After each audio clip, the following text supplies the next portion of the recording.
Dalam rekaman yang dibagikan tampak sebuah gerobak berwarna putih dalam posisi terjungkal.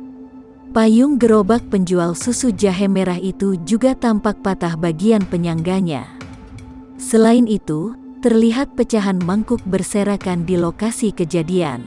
Belakangan diketahui penyebab kerusakan gerobak penjual susu jahe merah itu disebut karena ditendang oleh oknum anggota Ormas.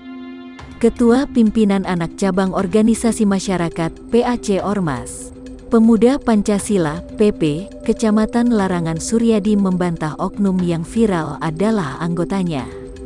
Suryadi mengatakan, oknum tersebut tidak terdaftar di dalam Ormas PP. Ia melanjutkan, oknum tersebut sudah dalam penanganan kepolisian setempat. Kapolsek Ciledug, Kompol Poltar El Gaol membenarkan pelaku bukanlah anggota Ormas. Poltar melanjutkan, antara pelaku dengan korban menempuh jalur damai. Pihaknya sudah melakukan pemanggilan terhadap yang bersangkutan. Untuk saat ini, polisi hanya memberikan sanksi teguran dan peringatan.